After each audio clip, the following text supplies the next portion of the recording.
Most of you know that I come from Northern Ireland, and I suspect most of you also know that tradition is a pretty important thing in Northern Ireland.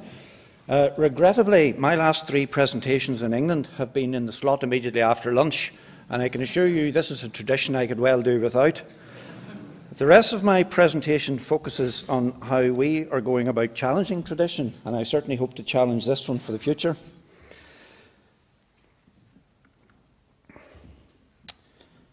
I'm going to talk about doing things differently and new ways of working, and hopefully build on some of the issues that we have debated and discussed this morning. And as part of the talk, I will touch on some initiatives that we are taking forward in the Institution of Highways and Transportation, and I'll also give a little bit of detail about some of the work that we're doing in road service in terms of trying to face the challenges that we face, and these are sort of practical examples based on our budgetary outcome. And I suppose for me, the starting point in doing things differently has to be around the whole issue of cultural and behavioural change. And I would suggest that this is something that we in this profession are probably not very good at, and it certainly doesn't come naturally to us.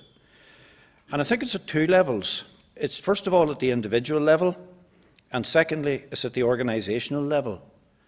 And therefore, I think one of the key messages is that every single one of us, either individually or in our leadership roles in our organisation, needs to be open to change, needs to welcome change, and needs to seek opportunities. And that was a very interesting question that was asked this morning as to whether people were prepared to look at this as opportunities or threats.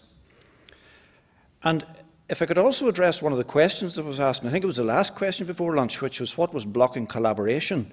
And again, I have my own views on that, and that is that while process is very important, while accountability is very important, while responsibility is very important, ultimately, driving change forward and addressing change is about people. And that's picking up on a point that Andrew Wolstenholme made when he spoke this morning. So I think there's a very, very big leadership challenge. And if you look back at some of the comments that were made of Latham and Eakin and what had happened in years gone by and why we hadn't addressed that, I actually think that there's been a failure of leadership there. And be very clear about this. I mean, this isn't leadership at strategic level, at chief exec level or a director level. Leadership applies right down through every level of your organisation. And many of us, particularly those in larger organisations, know how difficult it is to actually drive that culture change, that behavioural change, right down through organisations. But if we're going to be successful, that's what we're going to have to do. And make no mistakes about it, the status quo will actually lead to failure. And I have some slides later on that will actually show the difficulty that we will be in road service if we don't change.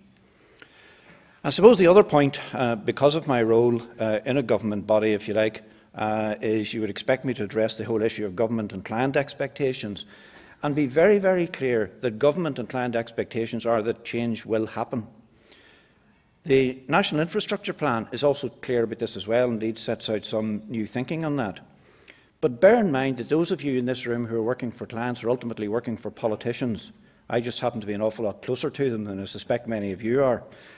And believe me, those politicians, particularly the ones I represent, are certainly wanting me to deliver more and indeed better outcomes for less.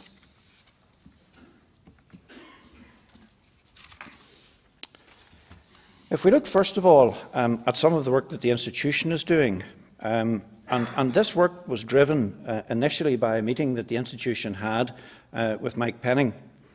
And following that meeting, we convened what we called a National Strategic Workshop, which was set up in November of last year, and really was to look at new ways of infrastructure funding and delivery. And the drivers in doing that were fourfold. First of all was the comprehensive spending review and the level of reduction, particularly on the capital side, that set out, and indeed also the National Infrastructure Plan and the challenges that it set out. Secondly, obviously, the reduction in capital spending on transport infrastructure specifically. Thirdly, the increasing cost and indeed the scale of interactions to generate additional transport capacity. And we've already seen some evidence that our infrastructure is much more expensive to deliver when compared with particularly European infrastructure. And also the opportunity to use funding from both the public and private sectors for infrastructure delivery. And following on from the workshop, we developed what we've called an action plan for change.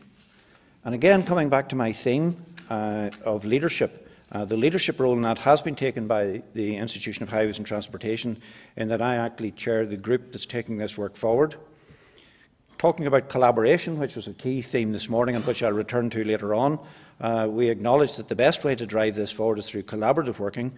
So CIHT, ADEPT, George's organisation, Parsons Brinckerhoff, Balfour Beatty, Infrastructure UK are all working together, public and private sector, and again in response to the NIP challenge, because it sets out a broad vision of the infrastructure investment that's required. There's still a lot of detail to be established underneath that, and that was one of the issues that came across very clearly when we spoke to Mike Penning earlier on in the year. And he challenged us to work with government in a constructive way.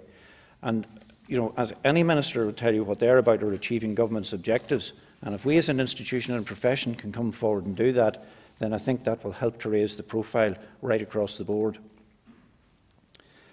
Some of the strategic actions that we've identified and want to take forward are to identify successful delivery models and build on these as a model for future delivery. Obviously, we want to raise awareness of public and private sector roles, responsibilities and risks. And probably the most important bit of work is to capture the wider benefits of transport infrastructure and then look and see how those might actually produce revenue streams.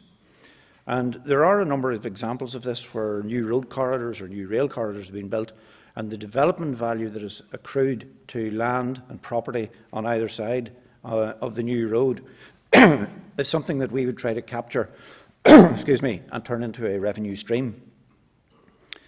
Communication in all of this is absolutely critical, so we want to publicise and communicate and raise understanding of the vital importance of transport infrastructure to the UK economy. And that's something that I'm taking forward and a message that I'm giving as I go round our branches in the institution throughout Britain. And we want to see closer working between the public and private sectors to improve trust, sharing benefits and rewards. So work on this is underway. As I said to you, just started late last year. We haven't really progressed to the stage of getting any outcomes yet. But for people that are interested, you can keep on to date on this through the technical press. I want to turn now to my role as Chief Executive of Road Service and just talk to you quickly about some of the issues that we're facing. This slide and the next slide are very busy. I'll just flick through to the next slide, so I don't want you to get into the detail on these, but I would ask you to focus down in the bottom right-hand corner under the total savings column, because let me tell you, in moments of idle distraction, this is the figure that attracts my attention the most. You'll see there that the total savings that we have to drive out over a 4-year period because of the Budget 2010 settlement are 78 million odd. To put that into context, that's out of a total resource budget over the 4-year period of 500 million, so it's about 16% of the overall budget over 4 years. So quite simply for me, we must do things differently and we must do new ways of working. Because this savings target isn't a target that I have to meet. I've already met it. It's out of my budget. And that's why I put up the slide that I could flick back to now. And if you look down the left-hand side, what you'll see are a number of resource activities that we're involved in. And we'll start off with parking, which I'll come back to in a minute. Car park maintenance, environmental maintenance, patching, structural maintenance, traffic embankments, gully emptying, sweeping. And the reason that those are there is that we sat down with our minister and we took our minister through all the activities that we carry out, and we asked him to help us. We gave him advice, obviously, but he decided at the end of the day what the priorities were going to be for where we were going to drive out the savings. And the minister has asked us to focus very clearly at the top here on increased parking charges, extension of parking charges, and increased PCN. And the reason I put you there is not to worry too much about the specifics, but it's to show you about the change in thinking that we have had to go through and will be going through. This is taking us into a new policy area. We are probably fairly similar to many highway authorities in that we're pretty good at spending money. I don't think we're very good at bringing in income, and therefore we're going to have to upskill people to actually bring in this income and account for it, and we're going to probably have to form a new division within road service to focus on bringing in the money.